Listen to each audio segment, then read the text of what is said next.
पिछले एपिसोड में हमने देखा कि श्रुत का विनाश, विषम काल जिन बिंब जिनागम भवियन कुम आधारा।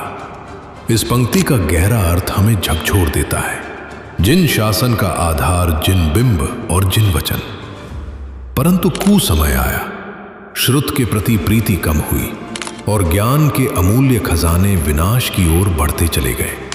ब्रिटिश शासन के दौरान लाखों ताड़पत्री ग्रंथ भारत से विदेश ले जाए गए। मुगल काल में धर्म द्वेष की अग्नि में असंख्य ज्ञान भंडार भस्म कर दिए गए। यहां तक कहा जाता है 6-6 महीनों तक ग्रंथों को ही भट्टियों में जलाया गया और जो शेष बचे वे हमारी ही बेदरकारी से चूहों, कीड़ों और पानी में नष्ट होते चले गए।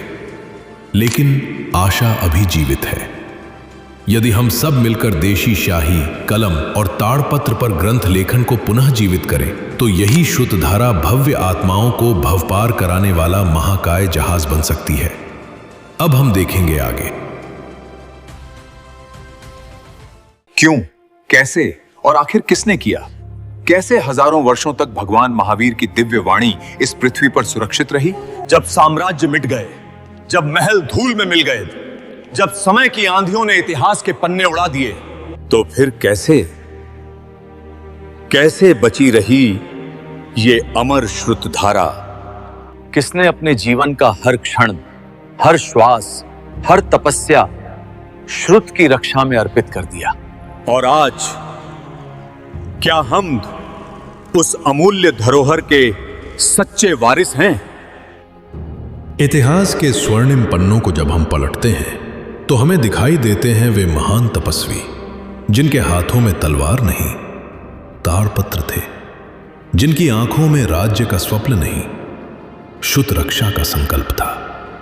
राजमहलों की चकाचौंध से दूर दीपक की मध्यम लौ में वे लिख रहे थे, संभाल रहे थे, संजो रहे थे भगवान महावीर की अमर वाणी को, क्योंकि वे जानते थे यदि श्रुत सुरक्षित है तो जिन शासन अमर है। भूकंप में जब घरों का विनाश होता है तो हम ही उनका पुनः सर्जन करते हैं। करोड़ों रुपए की भूमि के दस्तावेज जीर्ण हो जाए तो हम उनकी नई प्रत बनवाते हैं। यह हमारा कर्तव्य है। परंतु क्या हमने कभी सोचा है विश्व के समस्त जीवों के कल्याण में मुख्य भूमिका निभाने वाले जिन शासन के श्वास स्वरूप जिन बिंब और जिनागम, उनकी रक्षा का हमारा कर्तव्य कितना महान है।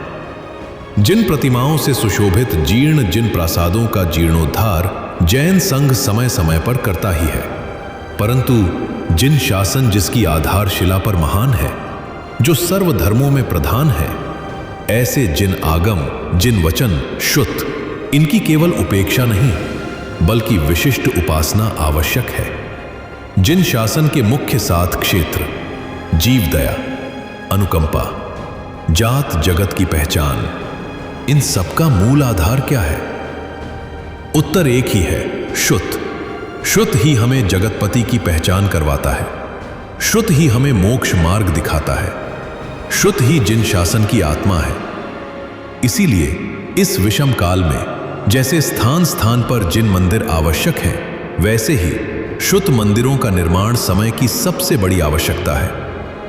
हे पुण्यात्माओं, जिन शासन की इस अनुपम, अद्भुत, अद्वितीय, अपूर्व, शुद्ध सौगात के वारिस बनने का परम सौभाग्य हमें प्राप्त हुआ है और इस दिव्य धरोहर को अपनी उत्तराधिकारी पीढ़ी तक पहुंचाना, यही हमारा एकमात्र संकल्प है। इसी महान लक्ष्य को सिद्धि के शिखर तक पहुंचाने हेतु जैन धर्म के मूल एवं बीज स्वरूप 45 आगम शास्त्रों सहित हजारों धर्म ग्रंथों के संकलन, संशोधन, सुलेखन, संवर्धन और संरक्षण के लिए संकल्पबद्ध, पुरुषार्थशील, प्रवचन शुद्ध तीर्थ शंखेश्वर महातीर्थ की पावन ऊर्जा भूमि में पुत्थय लिहणम एवं शुद्ध पूजा के वार्षिक कर्तव्य के पालन हेतु हम आपका दिल की गहराइयों से हार्दिक स्वागत करते हैं। अब हम अगले एपिसोड में देखेंगे शुद्ध भगवान से शोभायमान शुद्ध मंदिर। जिस प्रकार जिन मंदिर में जिन बिंब विराजमान होते हैं, उसी प्रकार शुद्ध मंदिर में ग्रंथ स्वरूप शुद्ध भगवान विराजमान होंगे। जहां समस्त चतुर्विद संग कर सकेगा अध्ययन, मनन और आराधना। प्राचीन और अर्वाचीन मुद्रित ग्रंथों के साथ विश्व की विशाल ज्ञान अधिष्ठात्री शुत देवी सरस्वती की मनोहारी प्रतिमा से अलंकृत 1 लाख चौरस फुट में निर्मित भव्याति भव्य राजभवन समान दिव्य शुत मंदिर अब पूर्णता की ओर अग्रसर है। शंखेश्वर महातीर्थ की पावन ऊर्जा भूमि में स्थित प्रवचन शुत तीर्थ अपने चतुर्मुख जिनालय, गुरु मंदिर, साधना मंदिर, धर्मशाला, भोजनशाला और गौशाला सहित सभी श्रद्धालुओं के लिए बन चुका है आकर्षण का दिव्य केंद्र। आप भी पधारिए इस पावन ऊर्जा भूमि में और बनिए महापुण्य के भागी। प्रवचन शुत तीर्थ में आप एवं आपके परिवार का हार्दिक स्वागत है। पधारो।